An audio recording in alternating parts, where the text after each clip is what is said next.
Sir, આજે અમારી team આવી છે રામોલ પોલીસ સ્ટેશનમાં. આજે સ્પેશિયલ ડે ઉજવવામાં આવ્યો હતો. રામોલ પોલીસ સ્ટેશન દ્વારા બધા પોલીસ પરિવાર મળી અને એમાં પણ કેન્ડિડેટ્સ હતા જે. તો સાહેબ, આજે આપ જણાવો જનતાને કે આજે શું પ્રોગ્રામનું આયોજન કરવાનું હતું, શેના માટેનું હતું?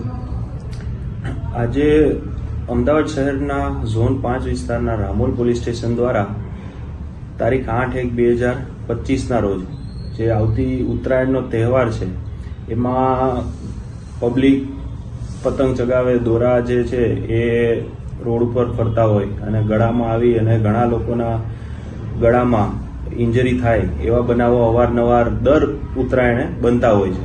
તો એને અનુલક્ષીને આવા બનાવો ના બને, એનું પ્રિવેન્શન થાય એના માટે રામોલ પોલીસ સ્ટેશન દ્વારા માનનીય સીપી સાહેબના માર્ગદર્શન હેઠળ, માનનીય ઝોન સાહેબના માર્ગદર્શન હેઠળ ગાર્ડનું વિતરણ કરવાનું આયોજન કરેલ હતું. એમાં સ્ટુડન્ટ પોલીસ કેડેટની ટીમને પણ આપણે સાથે રાખેલ છે અને લોકલ પોલીસ સ્ટેશનના સ્ટાફના મિત્રો અને પ્રજાના આગેવાનો જે પોલીસ મિત્રો તરીકે ફરજ બજાવે છે એ તમામે સાથે મળી અને 25-30 જેટલા વાહનોની અંદર ગાર્ડનું ઇન્સ્ટોલેશન કરેલ છે. અને રામોલ પોલીસ સ્ટેશન અને અમદાવાદ શહેર પોલીસ વતી હું તમામ જાહેર જનતાને અપીલ કરું છું કે તહેવાર છે તો આનંદ મંગલ રાજી ખુશીથી આપણે ઉજવવાનો છે, પણ એક જવાબદાર નાગરિક તરીકેની ફરજ પણ આપણે સાથે સાથે નિભાવવાની છે. આપણે આપણો પોતાની સેફટીનું, આજુબાજુના વાતાવરણમાં જે પશુ પક્ષીઓ પ્રાણીઓ જે ફરતા હોય છે એમની પણ સેફટીનું આપણે ધ્યાન રાખવાનું છે અને જવાબદારીપૂર્વક હર્ષોલ્લાસ સાથે આપણે તહેવાર ઉજવવાનો છે.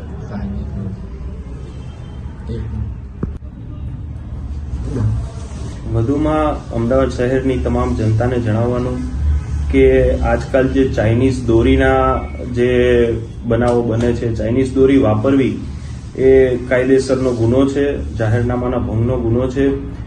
એનાથી આપણને અને પર્યાવરણને પણ નુકસાન જાય છે. તેથી અમદાવાદ શહેરની તમામ જનતાને, વડીલોને ખાસ વિનંતી કે પોતે અને પોતાના બાળકો ચાઇનીઝ દોરીથી, તમામ વસ્તુથી દૂર રહે એ બાબતે તમામને વિનંતી છે.